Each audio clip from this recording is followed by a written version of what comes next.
Welcome to Viking Radio Theater. My name is Walter Lutsch. I'm the production director for our show, and it's my pleasure to introduce you to all of our past episodes, now airing on KMRE 102.3's Community Playhouse, as well as KUGS 89.3. Our mission is to bring back the unique thrill and imagination of radio theater, with new original scripts produced by the talented actors and writers we have right here in Bellingham. If you're interested in voice acting, script writing, or sound editing and effects, consider being a part of our show. You can get more details by sending us an email at vikingradiotheater@gmail.com. And if you just want to listen to the show, keep tuning into KMRE and check out our YouTube channel, where you can listen to all of our previous episodes at youtube.com/vikingradiotheater. For the first episode of Season 2, we compiled a best-of episode of our favorite scripts and gag commercials from Season 1. Without further ado, we'll get into the show, starting with Roasted by Elspeth Jensen. Kate is sitting at the kitchen table of her dimly lit apartment, tapping her foot anxiously while she waits for her friend Lynn to return. A knock is heard at the door, and Lynn pops inside, with a large purse clutched to her side. Did you bring the stuff? I brought it. I'm nervous, Lynn. Don't be. I do this all the time. But I don't. I never have. I've never broken a law. Never. Kate, don't worry so much. It'll be fine. You'll love it. And my guy had some great stuff this time, and he gave me a really good deal. There are different types? Oh yeah, tons. And the more you do it, the better you'll be able to tell the difference and figure out what you like the most. I don't know if I'll do it that much. This might just be a one-time thing. You say that now, but just wait. Lynn removes a small plastic bag from her purse. Doesn't it just make you crazy that this stuff is illegal? I mean, it's a plant. A plant! It's completely natural, and there are tons of health benefits. Smell it, Kate. Doesn't it smell wonderful? It smells a little harsh. You'll get used to it. It smells so comforting to me, so inviting. Lynn opens her purse again, removing its contents. So, this is all we need, and water. Do you have the water? Here. Perfect. I figured you wouldn't have a grinder, so I had my guy grind it for me. So, we just put it in here. What is that thing exactly? Well, there are a lot of different ways to do this, but this is a press. All right, it's all ready, so now we just wait. How long? Just a few minutes. I'm nervous, Lynn. Don't be. Seriously, Kate, it's not a big deal. You know, when my grandma was a kid, back when it was legal, people did it every day. Every day? She said her parents did it every morning with breakfast. And some people did it even more than that, like all throughout the day. And if they stopped, they couldn't function. They had no energy, no drive. They even got these terrible withdrawal headaches. Oh no, Lynn. I don't want to get like that. I never want to be one of those addicts. Don't worry, you won't. 1 cup won't do that. Now, did you bring the cream and sugar? Yes, they're right over here. And milk, too. I wasn't really sure what all we'd need. I've never actually seen anyone. It's okay, Kate. Don't be embarrassed. Everybody has a first time. You should have seen me. I gagged, almost threw up. Really? Yeah, but you can't just drink it black before you built up a tolerance. I was young. I didn't know any better. I'm sorry. Black? I don't know all the lingo. Right, sorry. So basically, black is in the pure form, but that's too strong for most people. I like mine with just a little splash of cream, but there are so many different ways to do it. Milk, cream, foam, flavors. There are different names for different drinks, too. My first time was 2 years ago, and I still haven't tried them all. But there are Americanos, cappuccinos, lattes. Stop! Wait! What? Did you hear that? I didn't hear anything. I swear I heard someone in the hallway. So? Other people live here, too. But what if they know? What if they smell it? They might report us. I don't want to go to jail. Kate, you're being paranoid. Nothing bad's going to happen. I'm sorry, but what if it doesn't stop here? My mom says it's a gateway to harder drugs. Kate, it's okay. I promise I'm not gonna let anything bad happen to you. You're gonna love it. You think? I do. It does beautiful things. Like what, Lynn? Tell me what it's like. Well, it's different for different people. For some people, it's like this rush of adrenaline and drive. My grandma said there used to be these places you could go and order it however you liked, and you could stay there for however long, just drinking and doing whatever you wanted. People would go there on dates or to catch up with old friends or to read or do homework, pay bills, even write novels. You could just sit there doing whatever you felt like and drink as much as you wanted. How beautiful is that? But for me, it's like this silky warmth running through me. When I drink it, it's like I get this whole new perspective on life. Like my eyes are open wider and I see the world clearer and I get all these ideas rushing through my head and I just feel at peace and happy. Wow. Yeah. And hey, it's probably done by now. Are you ready? The end. That was Roasted by Elspeth Jensen. The narrator was played by Emory Tibbets. Kate was played by Lilly Dodd. And Lynn was played by Briana Vallene. And we'll take a quick break and entertain you with a message from our sponsors. Welcome to Arnie's Prius dealership, where we have the best prices on Prius models in all of California, including the all-new Prius Arnie edition. Yeah, the Prius is the most fuel-efficient car in existence, and now comes with twin rocket launchers, semi-automatic machine guns, and optional helicopter mode. Why drive to the chopper when you can flip a switch and you're already inside? Every vehicle comes standard with 10 inches of steel plating, 8-foot ceilings, and 6 feet of extra legroom. Don't worry about traffic, your Arnie edition will flatten any puny smart car in your way. So drive your puny car to Arnie's Prius dealership. We will crash it and give it back to you as your complimentary bulletproof vanity plate. I guarantee this is the manliest fuel-efficient car you will ever drive. You're listening to Viking Radio Theater on KMRE 102.3. The next script we're running is The Scarlet Sickness by Adam Kane. Bands of gray light shone through the blinds on young Peter's long, grim face as he sat in the darkness as a thin silhouette waiting for his roommate Stanley. The clock on the shelf echoed with each talk, and his despair bore on him with each passing tick. He waved a pen in his fingers and tapped his shoe heavily on the tile. The door opened. Hey, Peter, Don't come any closer. Stanley, a tall, slightly portly individual with curled hair and honest eyes, stood frozen in the doorway. What? Why are the lights off? Let me... No, don't turn the lights on. I don't want you to see this thing I've become. What are you talking about, Peter? I've got the pink eye, Stan, old boy. Stanley rolled his eyes and turned the lights on. Immediately he saw the red marble nestled in Peter's face. It stared back at him frightfully. Oh, jeez, that is disgusting. How did that happen? I haven't the slightest idea. I woke up this morning and my eye was caked shut with some horrible gunk. I cleaned it off, but I was left with this throbbing cherry tomato in my socket. So does it hurt? Yeah, kind of. Burns a bit. But not to worry. I've made an appointment with the school health clinic. They just can't see me until Thursday.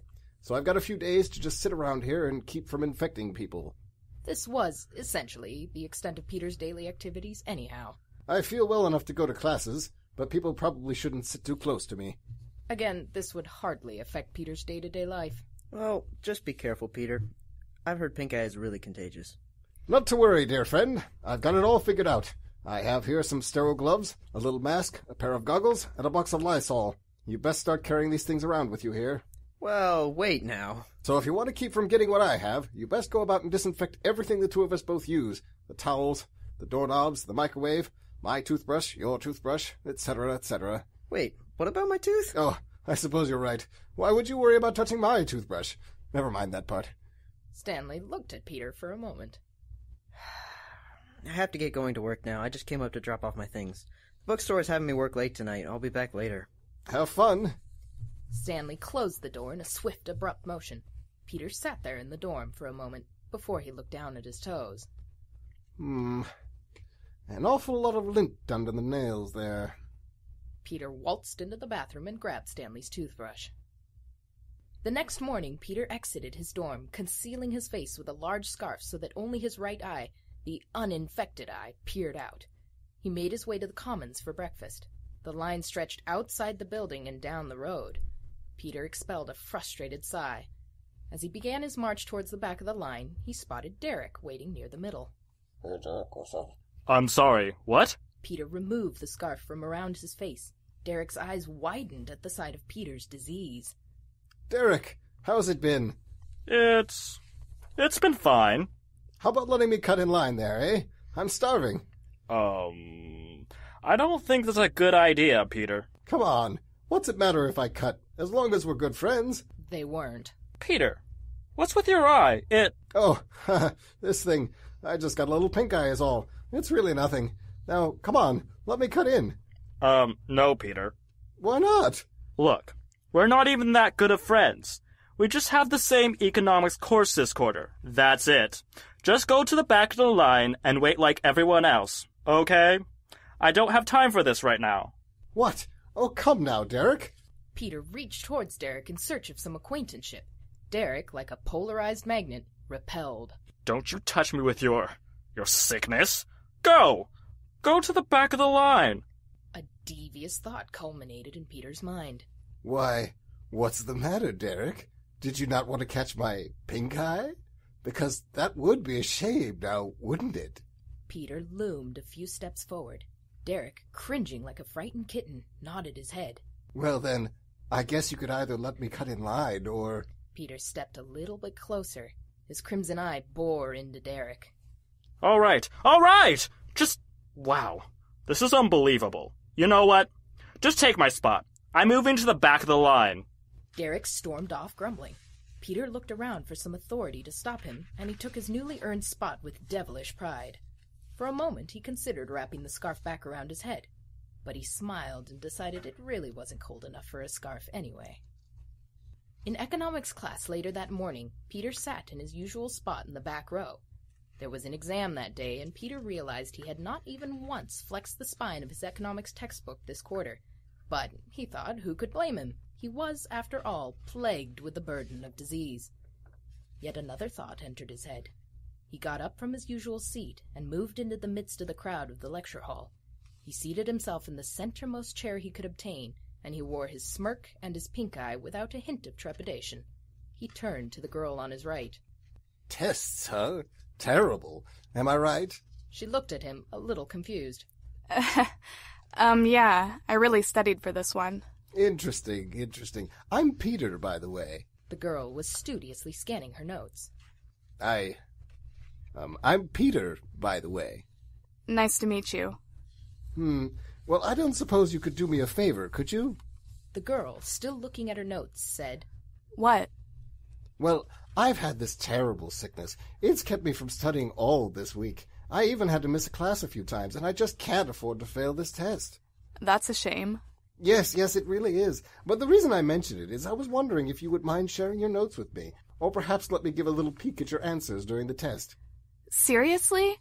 Are you asking me to... Her words trailed off as she looked up from her notes and saw Peter's red, glassy eyeballs staring at her. Oh my God, you have pink eye. Why are you sitting so close to me? Get away, move over a seat. I'm afraid all the other seats are taken up. I have worked too hard this quarter to have some creepo like you come in here and get me sick. Relax. I see this going two ways. Either you let me take a gander at your notes there and maybe give me a few answers on the test, or I accidentally get some of my eye gunk on your nice sweater there. I cannot believe this. You're threatening me with pink eye? Oh, don't use such harsh language. Can't think of any euphemism for this one. Yes, I suppose that is what I'm doing. The girl's mouth hung open in disbelief. The professor walked into the lecture hall with a stack of papers in her hand. She set them on the table. Looks like the test is about to begin. All right. Look at whatever you want, creep. Thank you kindly, ma'am. Later that day, Stanley returned to his dorm from his shift at the bookstore to find Peter twiddling his thumbs at his desk, wearing a wide smile. Back from work. What's up with you? Oh, nothing. No. I know that look. That is not a, oh, nothing sort of look. That is a Stanley, I found your diary again sort of look. Where did you hide it, Peter? Relax, Staniel. I didn't take your diary. Quite frankly, after reading your last entry, the poem about that red wheelbarrow or something, my interest was soured. What? That was a good one. Oh, forget it. So what's got you so happy then? I've discovered a wonderful thing, Stanley boy. This little red thing on my face has proven to be a lot more beneficial than I anticipated.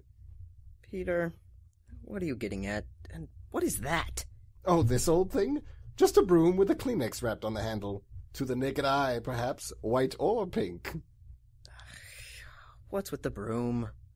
Well, I'll get to that. First, I had a thought today. You have not been very good at keeping to our agreement about food, have you? What do you mean?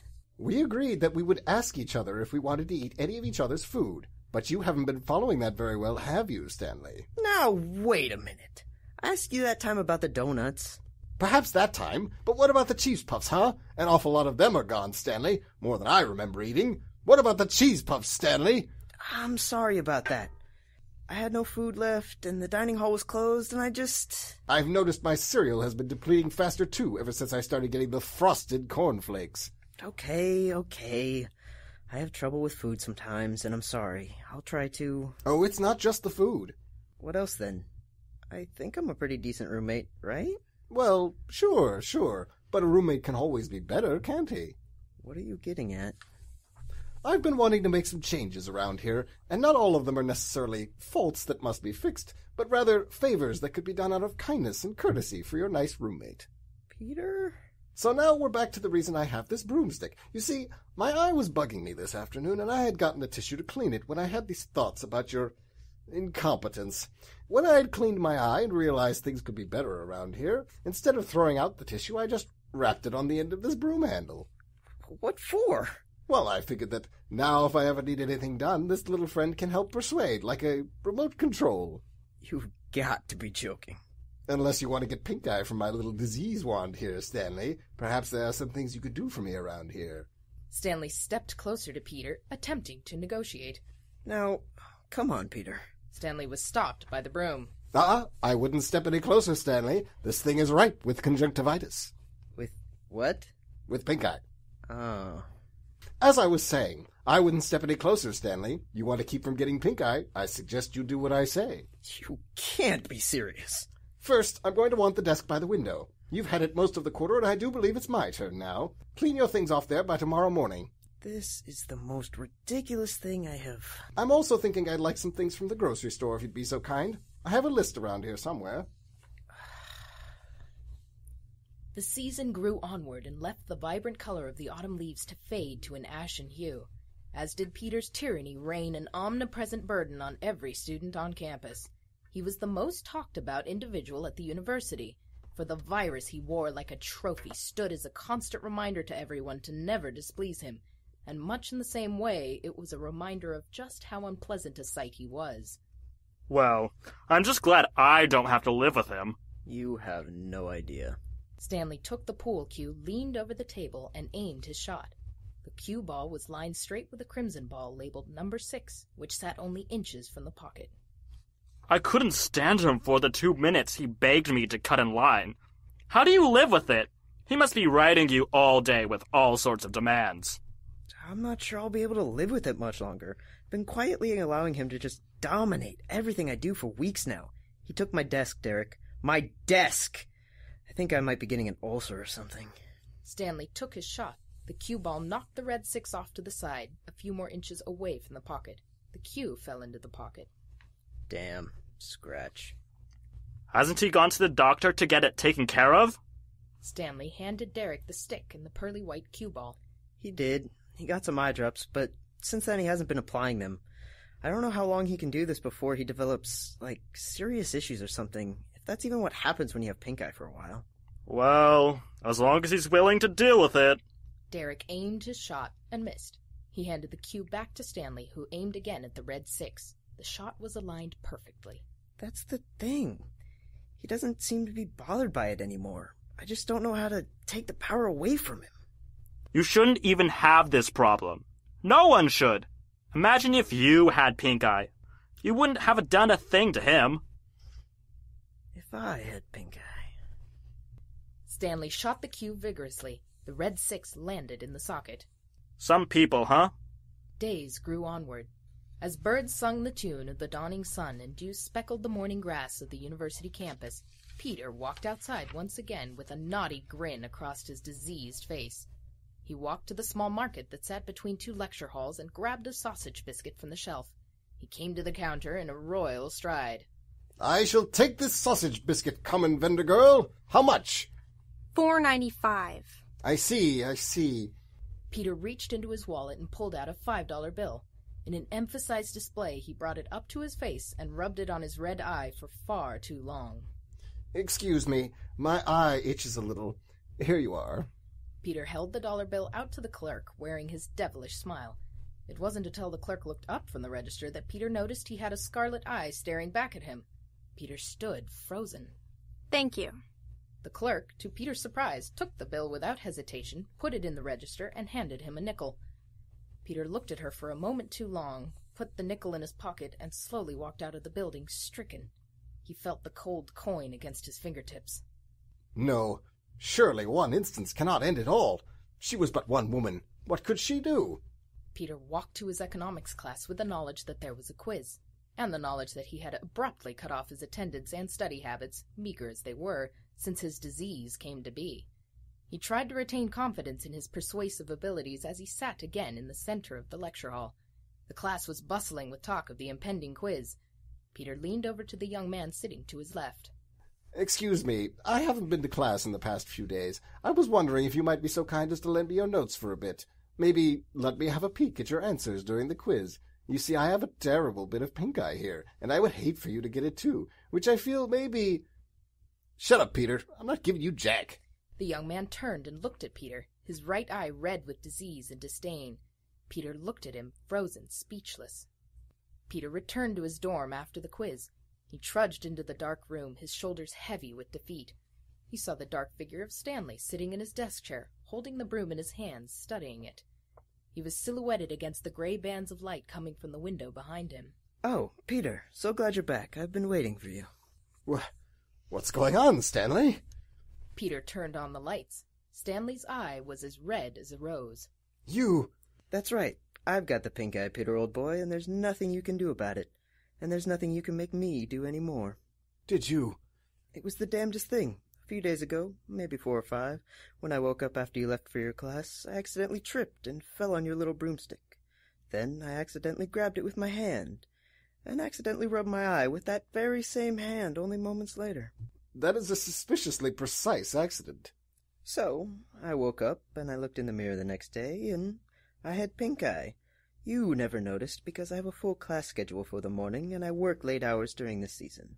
So, when I would come home, you'd already be asleep. You'd been going to bed a lot earlier since you stopped, well, trying in school. But that's besides the point. You know, I work at the university bookstore, Peter. Well, You do? Yes! I've said it 1,000 times! I'm going to work at the bookstore. Good Lord, Peter. I don't recall any... Anyways, I work at the university bookstore, and I see a lot of customers, and I do a lot of transactions and such. Yes, I'm familiar with the functions of stores. Get to the point. Well, I've been working long shifts for a few days now, handing people items, taking their cards, giving them back to them, and now that I think of it, I haven't washed or sanitized my hands once.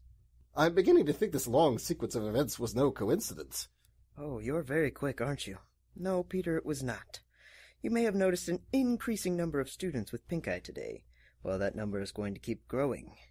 What's the threat if everyone's already sick? Soon any power you once held will be meaningless. You won't be able to control us anymore. Yes, it was true. Most of the university, populated with nearly 10,000 people, was now infected with or developing pink eye. Every student was going to wake up in the next few days with a delightful present. At least one of their eyes would be glued shut, burning and itching with a searing irritation. And soon every single student would suffer this burden set by young Stanley. Wow! How could you do that to your fellow students? I mean, I always threatened, but I never did anything. Oh, don't you turn this on me. What I did was justified. Now you're no more powerful than the rest of us, since everyone within the coming weeks will have it. Ha! I don't know if that's really any more justified than what I did. That's just awful. You're just mad because I finally brought you down to size, and all it took was... was to unleash an epidemic of disease on everyone on campus. Oh my, what have I done? Really, though? There was a lingering silence as Stanley and Peter reflected the great implications of their actions. Stanley could have sworn he heard a cricket chirping from afar. After a long while, they both consoled their guilt with the consideration that there really wasn't a thing they could do at this point. Wanna go grab dinner? Yeah, all right. As Peter and Stanley entered the dining hall, they saw that the crowd looked like something of a Christmas decoration. There were hundreds of glassy red and white ornaments peppered throughout the hall, and everyone acted as though life was continuing its normal function. No one minded anyone's sickness because most everyone had it, and if you didn't, it was a lost cause to fight. I'm guessing you're pretty pleased with yourself now, eh? Stanley and Peter sat down at a table. No. Yes, he was. Hey, Peter! Peter turned and was met with a bowl of casserole to his face. Derek walked away, indignant and grumbling. Stanley attempted to conceal his laughter. Oh, just let it out. All my respect is far gone. Hey, come now, Peter. Look at it this way. You're still the focal point of everyone's attention. What is that? Don't be proud of a joke like that. Peter gave Stanley the stink eye. Don't lash out at me now. Is that what we've been reduced to here? Really, Stanley? It was fairly low-brow humor. Don't you feel the slightest bit guilty for making everyone sick? Nah, now that I've had it for a few days, it's only a minor inconvenience, and everyone's in the same boat, so I guess it's all right then. Yes, all right for you, I suppose. But seriously, though, this probably won't go on for too long. In a few days or so, everything will go back to normal. Hey, creepo! Peter turned, and he was swiftly slapped by the young woman from his economics class. She defiantly stormed off. Peter slowly turned back to Stanley, rubbing his hand over his stinging cheek, his mind busy. You know what I don't get, Stan, old boy? What? Why couldn't people just wash their hands? The end. That was The Scarlet Sickness by Adam Kane. The narrator was played by Liana Merrill. Peter was played by Walter Lutsch. Stanley was played by John Dexter VI. Derek was played by Matthew Paige. The young woman was played by Briana Vallene. The clerk was played by Lilly Dodd, and the young man was played by Emory Tibbets. We'll be back after we entertain you with a word from our sponsors. Are you running out of money with which to pay the overpriced neighborhood kids to clear your driveway of snow? Is your spouse always ranting at you for not doing it? And just when you finish, it snows all over again? Not anymore with the Stupendous spring-loaded driveway. Just throw the Stupendous spring-loaded driveway over your existing driveway and let it snow, let it snow, let it snow. With a quick flick of the switch, all that snow will be gone and your driveway will be completely clear. The Stupendous spring-loaded driveway has helped millions of people, including Winifred Abel. The neighborhood kids used to come and charge me $30 to clear my driveway. They are such nice kids. I remember when I used to shovel driveways, but now I have the springy driveway and I can do it myself. Although sometimes my arthritis gets so bad I can't flip the switch. That's enough, ma'am. Who are you people again? You remind me of my grandson. He wet his bed until he was 12 and... The days of laboring or paying too much will disappear along with all that snow, thanks to the Stupendous spring-loaded driveway. The ASOTV Corporation is not responsible for launching vehicles, children, pets, and other things off to who knows where. Also, they're not responsible for the snow landing on your house and collapsing the roof or just landing back in the same spot. Finally, they're not responsible if you leave the switch somewhere easy to reach and one of your kids starts going crazy with it. Phew, that's a lot. You're listening to Viking Radio Theater on KMRE 102.3. And here comes our next script, The Group Project from Hell, by Kallan Gustafson. Sam is sitting at the kitchen table, clicking and typing angrily at her laptop. Her mom comes into the room, grabs her purse, and sits across from Sam. What's up?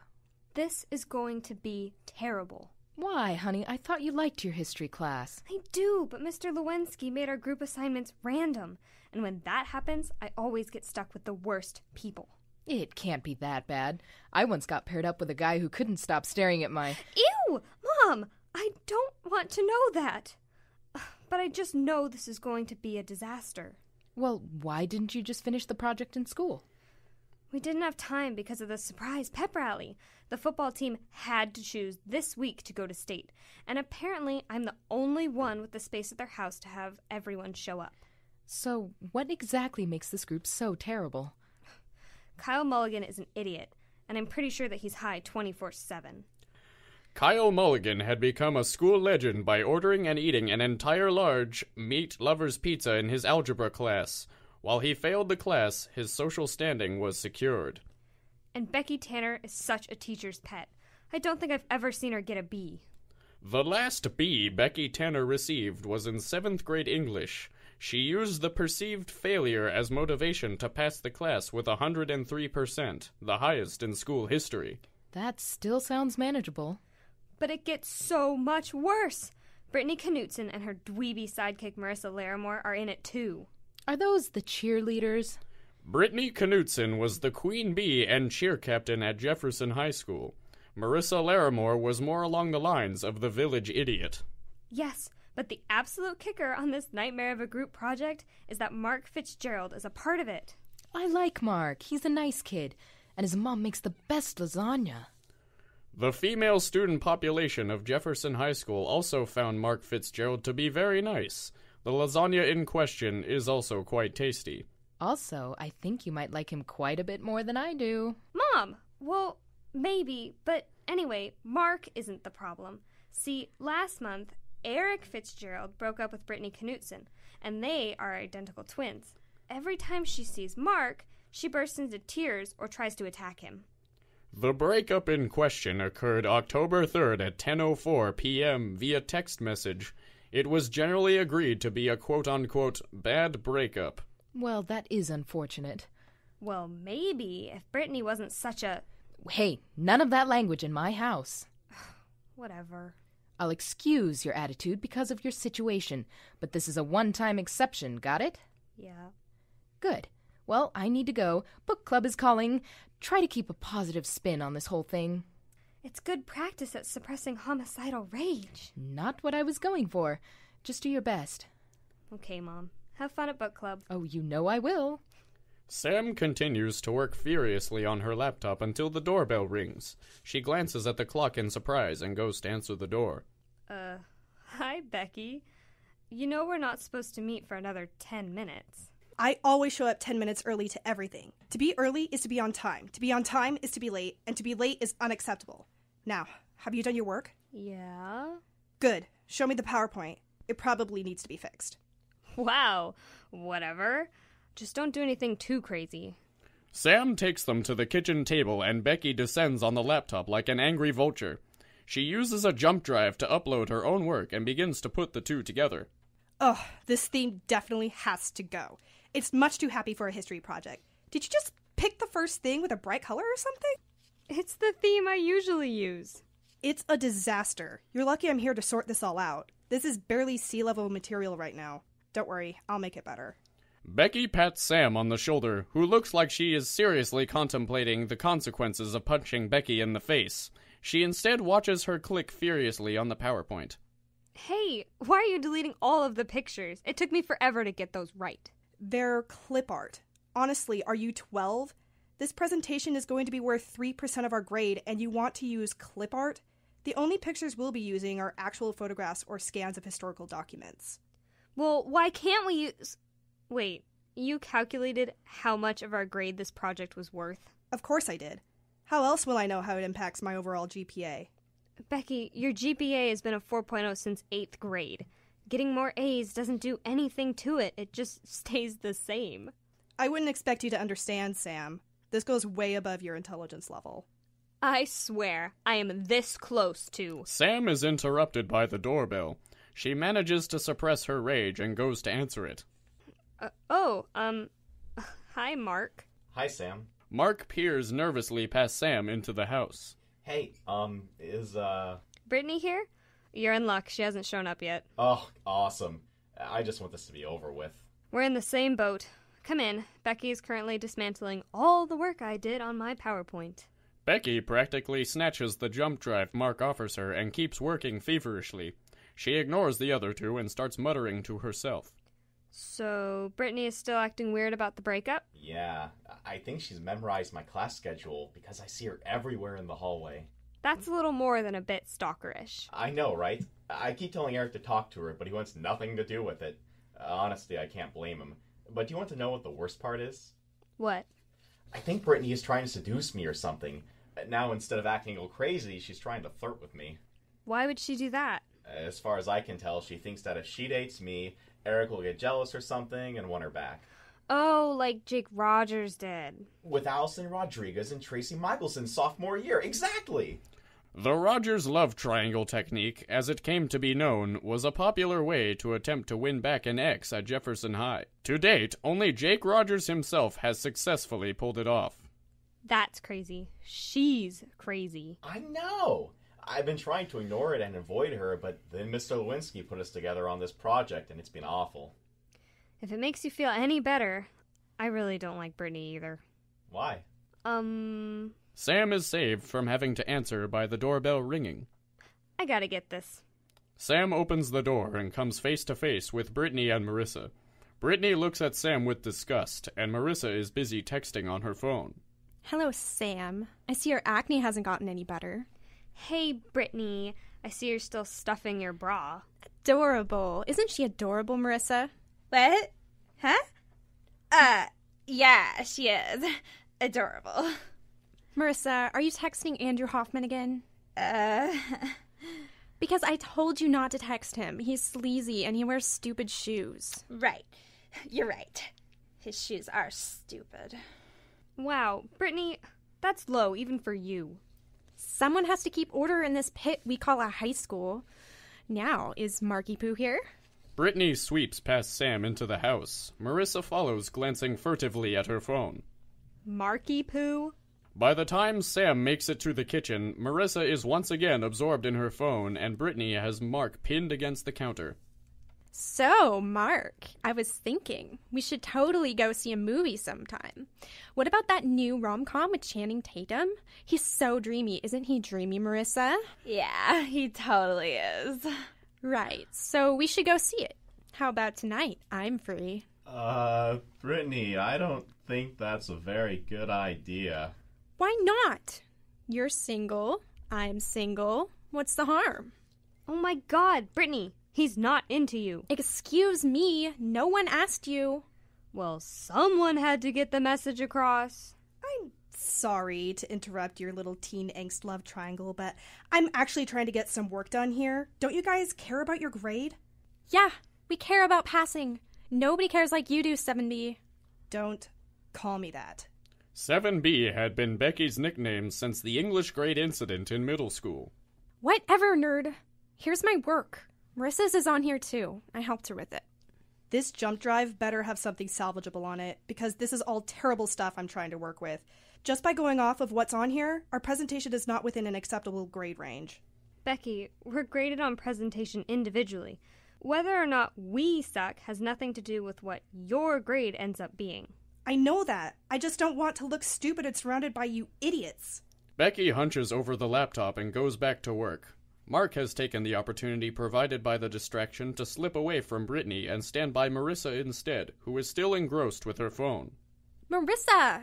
I thought I told you to stop texting Andrew Hoffman. He's no good for you. Hey, Andrew is my friend. He's a nice guy. He's your friend? Did he say anything about me? Marissa! Cool it, Brittney. She can ask me whatever she wants. Andrew said he thinks you're cute, Marissa. Oh my god. Stay away from Andrew Hoffman. Why? Because you dated him for 2 weeks in 8th grade? Marissa, how on earth did you manage to spell American wrong? The chaos is interrupted by the doorbell once again. Everybody shut up! That's probably Kyle. As soon as we put his stuff in, we can all leave. Sam opens the door to reveal Kyle, who is munching on a bag of Doritos. Hey Sam, what's up? I brought chips. What do you think this is? A 3rd grade slumber party? Whatever, dude. More for me. Kyle slouches into the kitchen and tosses his jump drive at Becky. He drops into a chair and pops his feet up on the table. He holds up the half-empty bag of chips to the room. Anybody want some?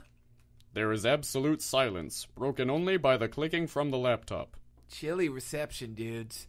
Can I get a little love? Shut up and eat your Doritos, loser. Kyle simply shrugs and goes back to eating his chips. What should I say to Andrew? Should I ask him out? Should I wait for him to ask me out?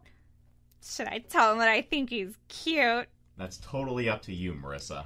No, it's not. Don't try to make me look like the bad guy here, Mark. I'm only doing this in Marissa's best interests. Well, her best interest is you not sticking your nose into her business. As Brittney and Mark continue to argue, Marissa turns to Sam for guidance. Sam, what do you think I should do? I don't know. Do you think I should tell him he's cute? Like I said, I don't know. Or care, for that matter. Or maybe I should tell him that I think he's hot. Or even sexy. Yeah, I'll tell him that he's sexy. Marissa begins to text furiously. Is sexy spelled with an I-E or just an I? I am actually amazed at your ineptitude. Inepto what? Hey, guys, stop arguing for a second. Mark and Brittney stop their bickering and glare at each other. You're probably not going to believe me, but Kyla has actually put together the best work on this project out of all of you. Everyone looks at Kyle, who has finished his Doritos and put on his headphones.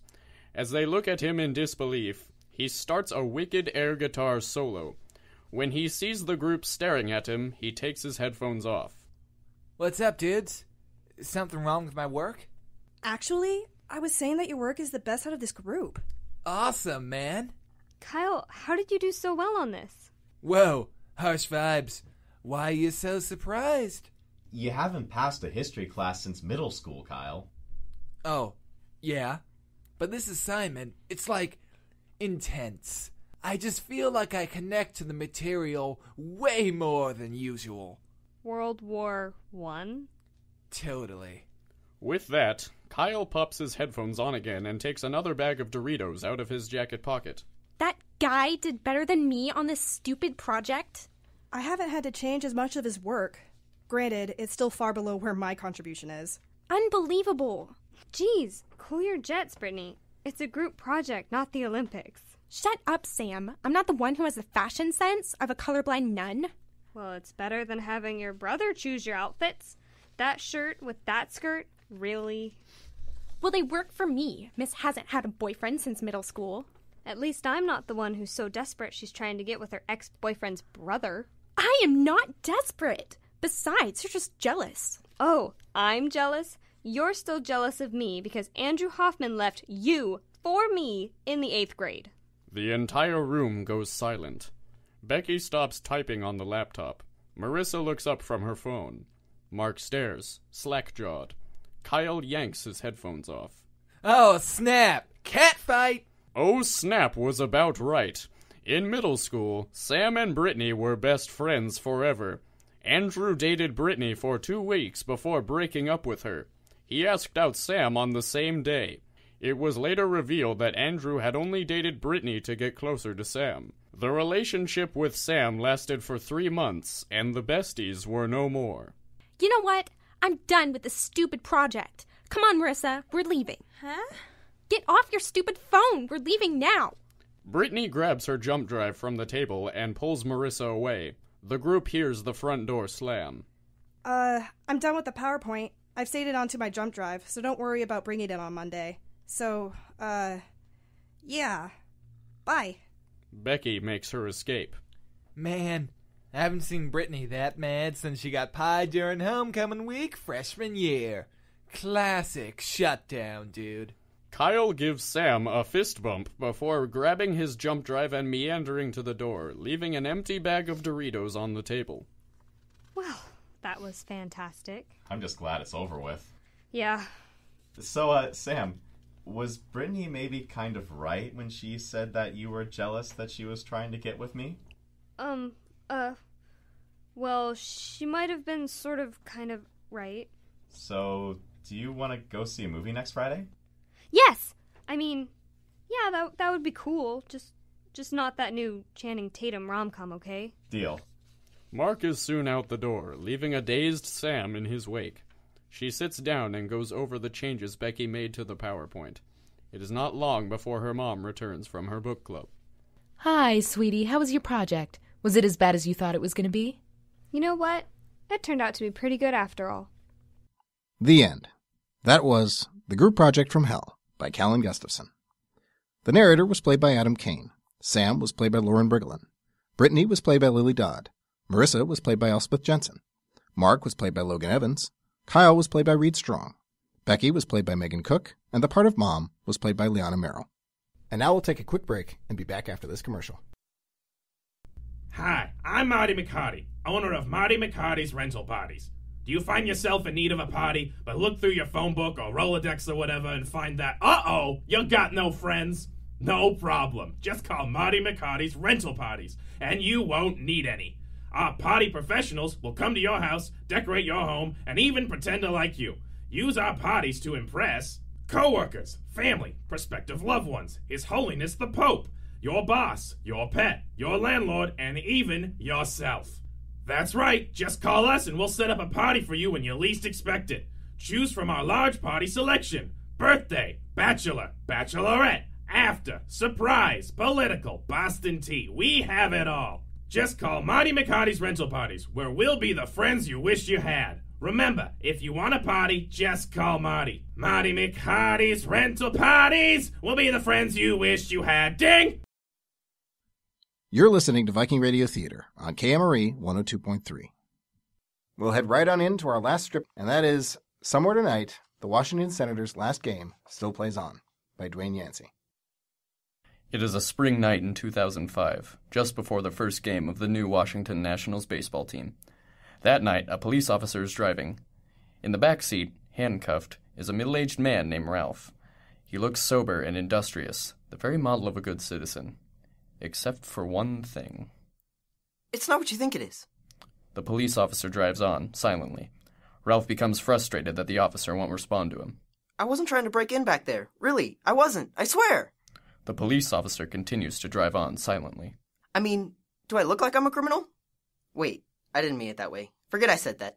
What I meant was, ow, these cuffs hurt. No response from the front seat. I know it looks bad, but it's not. Really, I can explain the whole thing. Still nothing from the officer. It's kind of a funny story, actually. Well, not funny in a har-har way, more funny in a weird, strange kind of way. You know that kind of funny? Continued silence. I guess not. Look, who do I need to talk to work this all out? It's really just a big misunderstanding, that's all it is. The police officer continues to say nothing. Are you even listening to me? The police officer does not respond. Fine, be that way. Play your little game. I know how it goes. You think if you stay silent long enough, I'll just blurt everything out. Fine, I'll just blurt it all out. The police officer still does not respond. All right, it's true. I killed Jimmy Hoffa. He's not in the Giant Stadium. That was just a diversion. You know where he really is? I'll tell you. I'll tell you where every single piece of him is buried. All you gotta do is say the word. Any word. And I'll tell you. I'll tell you where I buried Jimmy Hoffa. That's right! You did it! You caught the man who killed Jimmy Hoffa. Think how that's going to look on your personal file. Ever thought about that? Or are you gonna work night shift all your life? The police officer looks into her rearview mirror. One word. That's all I need, and I'll confess it all. 2 words. Ha! 2! I got you. I made you talk. So, what are the 2 words? Miranda warning. What? I read you your Miranda warning. So, you know that anything you say can and will be used against you in a court of law. Yeah, I know all that. I watch TV. So if you really want to confess to killing Jimmy Hoffa, you be my guest. I can take you straight on over to the FBI, and you can see how much fun you have with them. I don't want to confess to killing Jimmy Hoffa, you idiot. I mean, ma'am. Ma'am, I wasn't calling you an idiot. I mean, I did, but I didn't mean it.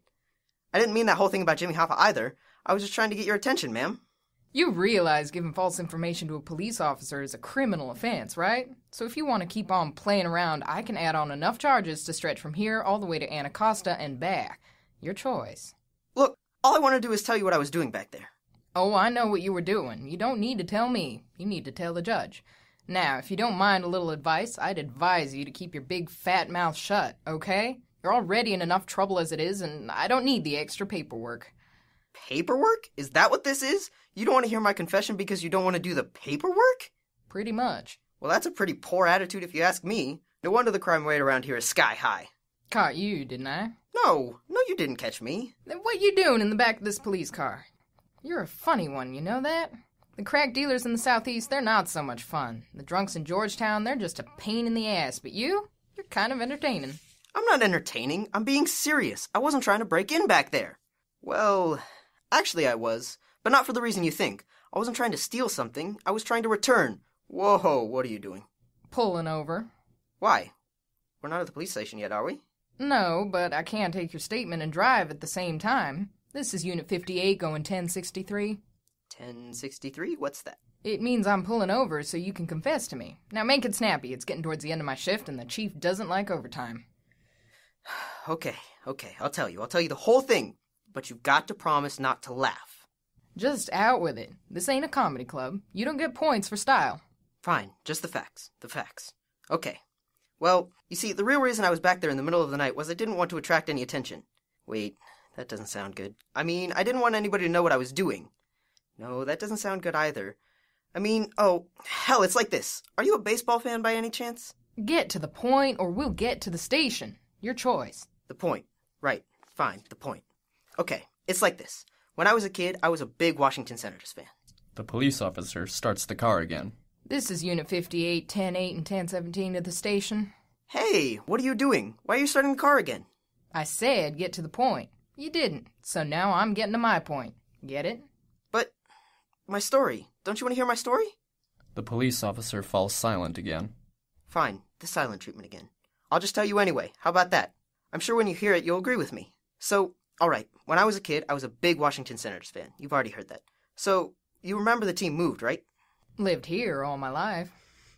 Okay, so, you know then, the team was terrible. All those Washington teams were terrible. First in war, first in peace, last in the American League. All that. But they were our team, you know? And here they were, moving to Texas. They just ripping it all away from us. Just like they did the Colts, up in Baltimore. Same thing, only different, you know?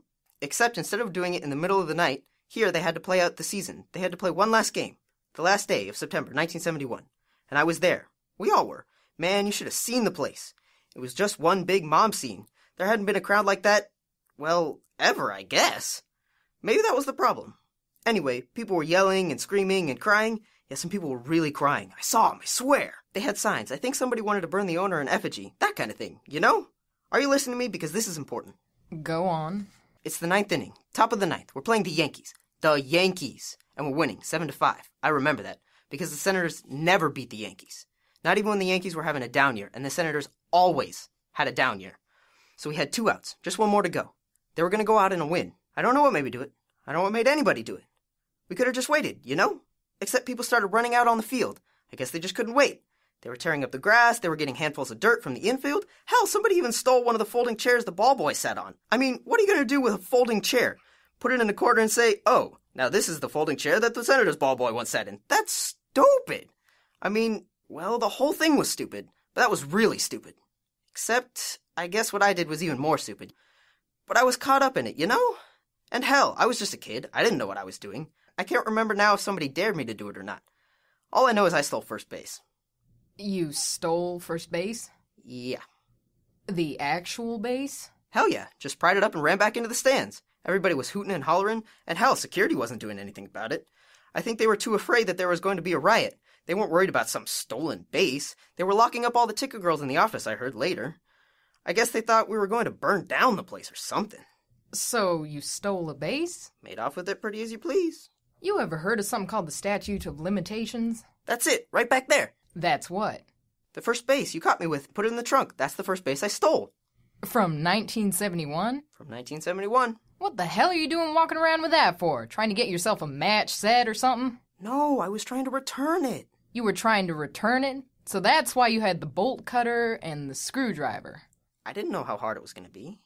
Possession of burglary tools is a Class A misdemeanor. That's how hard it's going to be. They're not burglary tools. They're just tools. Hell, how can they be burglary tools if I wasn't trying to burgle the place? I was trying to return something, so they're returning tools. Waited long enough, didn't you? It's a long story, I told you. You could have just set the thing down on the sidewalk. You didn't have to climb the fence. It doesn't work that way. What do you mean it doesn't work that way? What's the matter? Law of gravity get repealed or something? You set something down on the sidewalk and it floats up to the moon now? No, I mean, this first base, it's not an ordinary first base. Gotten you into some extraordinary trouble, that's for sure. I mean, it's haunted. Haunted? Haunted. You know, you're a little early for April Fools and way late for Halloween. But it's true. It's haunted. The thing's been nothing but trouble ever since I had it. Uh-huh. Listen, no offense, pal, but you can save your sob story for when you get to court. I didn't know what it was at first. I just thought it was bad luck, you know? Things start happening, you know, or stop happening, whichever. All I know is suddenly I'm not getting anywhere in school. I'm not going anywhere in life. Hell, I wasn't even getting anywhere with the girls. You know how far I was able to get with the girls? Don't tell me. First base. Exactly. It's the age of free love and, well, never mind that. So finally, I decided to get rid of the thing. I'm driving downtown one night, and I just chuck it into a trash can outside some apartment building. You know what apartment building that was? Does it matter? Watergate. I caused Watergate. That thing caused Watergate. I thought Nixon caused Watergate. So, I thought I was rid of it, you know? But no, it came back. What are you talking about? How'd it come back? I don't know. All I know is I looked one day, and there it was, back in my room. I know it was the same one. I could tell. So that's when I knew it was haunted. I tried every way I knew how to get rid of that thing. I took it over into Maryland and threw it out somewhere alongside of the road, outside Annapolis. Littering. And? Spiro Agnew resigned. Not entirely a bad thing. I threw it into the tidal basin. And? Remember Wilbur Mills and Fanny Fox? Oh. I tried to set fire to it. It wouldn't burn. My apartment complex did, but it didn't. Interesting. So, then one day it hit me. It needed to go home. Needed to complete the cycle, you know? So I decided that's what I'd do. I'd take it to Texas. You know, reunite the base with the team, that kind of thing. And? Got as far as Memphis. And? Elvis. Oh. It's been like that ever since. I've tried everything I can to get rid of it, and every time something bad happens. Iran-Contra? That was me. Don't even ask me about the whole Monica Lewinsky thing. Bush versus Gore? Tried to dump it in the Everglades. So I figured this has got to be it. We've got a new team coming to town. I mean, I know the Nationals aren't the Senators, but they're as close as we're going to get. So, if I can't get it to stay here, for them, I don't know what to do. Can you help me? Police are supposed to help people, right? Well, I need help! The police officer stops the car. What are you doing? You're stopping. Does that mean you're going to help me? No, it means you're at the station. Watch your head when you get out. But what about the first base? What about the team? Team can take care of itself, but you're going to need a lawyer. The end. That was Somewhere Tonight, the Washington Senators' last game still plays on, by Dwayne Yancey. The part of Ralph was played by John Dexter. The part of the police officer was played by Liana Merrill. And the narrator was Adam Kane. With that, we've come to the end of another episode of Viking Radio Theater.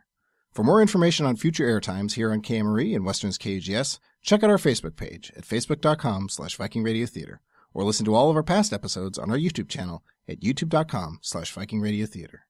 The writers who contributed to this episode are Adam Kane, Elspeth Jensen, Kallan Gustafson, and Dwayne Yancey. Our chief sound engineer is Blair Lorenzo, and Viking Radio Theater's theme music was written and composed by Kat Miller. From the cast and crew of Viking Radio Theater, thanks for listening.